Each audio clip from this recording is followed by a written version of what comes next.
Dans cette capsule, nous allons achever la correction de l'exercice Python sur le machine learning, dont l'objectif était de prédire le salaire en fonction de le nombre d'années d'expérience. Nous retournons sur Spider pour voir là où nous en étions rendus, c'est-à-dire nous étions rendus au travail de prédiction. Nous allons désormais visualiser les résultats. Et pour ce faire, nous allons cette fois-ci utiliser le module que nous avions importé initialement, Matplotlib, et dont on voit qu'on nous n'avons pas encore utilisé.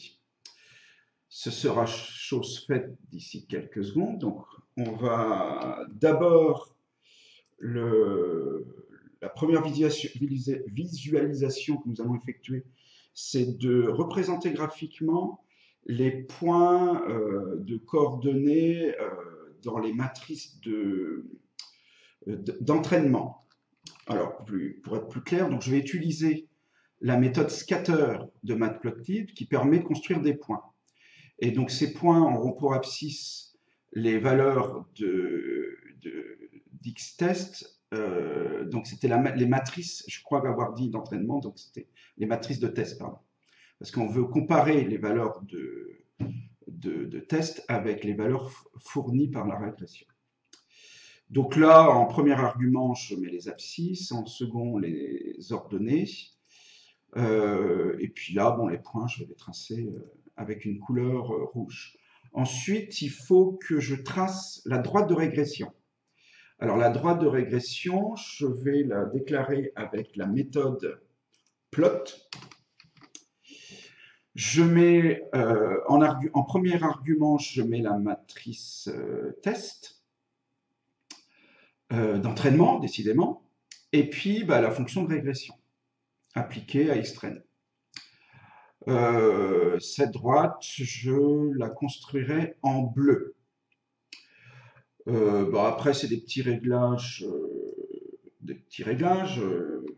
mise en forme. Donc le titre et la légende sur l'axe des abscisses, la légende sur l'axe des ordonnées. Voilà. Et si je lance cette portion de code, il ne se passera rien puisque je n'ai pas encore utilisé la méthode show, ce que je vais faire dans quelques secondes. Alors, je ne sais pas trop où va s'afficher, alors je vais retirer mon visage après. Je lance cette portion de code, F9, et donc il faut que je libère la place. Voilà, je vais mettre là. Et voilà. Donc là, vous voyez que la droite, c'est la droite de régression.